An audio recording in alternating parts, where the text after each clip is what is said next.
Hey, what up, guys? We're talking uphill pitch outs today.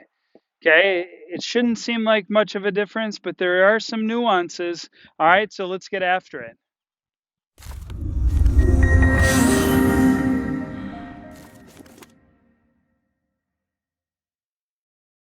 All right, so uphill pitch shots. Basically the same as if the lie is really flat, but there are a couple nuances. And the biggest nuance, obviously, is the slope.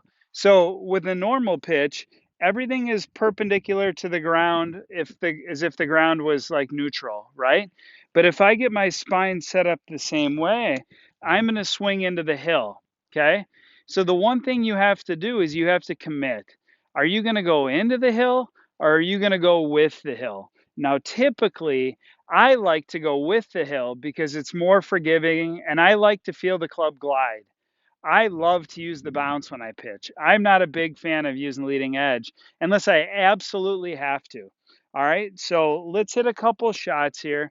I'm going to go to the middle white flag up there over the bunker, and I'm going to focus on just coasting and carrying this golf club.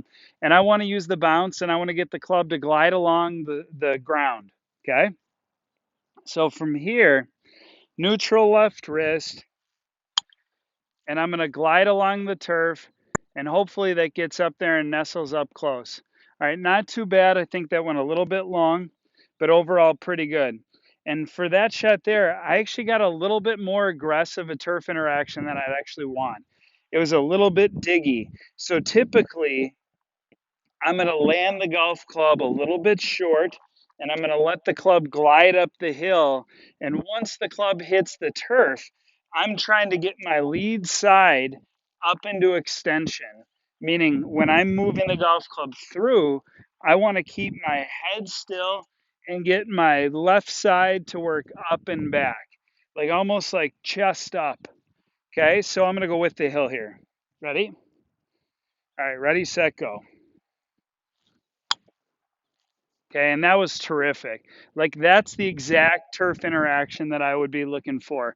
And that one came off a lot softer. Okay, so let's do this again. So we got a really uphill lie, and you can tell that because this thing wants to roll down, right? You can see this ball trickling. All right, so we'll get it to stop. Let's do the same thing. Let's go with the hill here.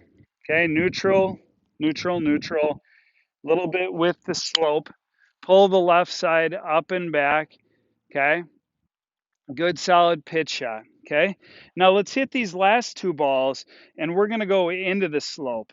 Let's say I got a nasty lie and I'm in a divot, and I have another one where I have a perfect lie. Okay. But I'm just going to go into the slope for whatever reason. I'm going to go into the slope. Typically, I'll go into the slope if I want to get the ball to chase more. So if I have a shot where the ball can run out more, I'll go into the slope, or if I have a bad lie.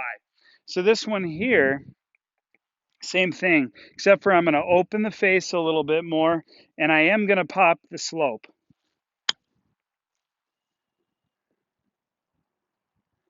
Okay, and that was a really good shot out of a divot, especially. But I typically don't want to go that route because I don't like the turf interaction, and you really have to commit to it. Okay, so let's do one more. This one's out of a good lie, going into the slope. A little bit more open with the face.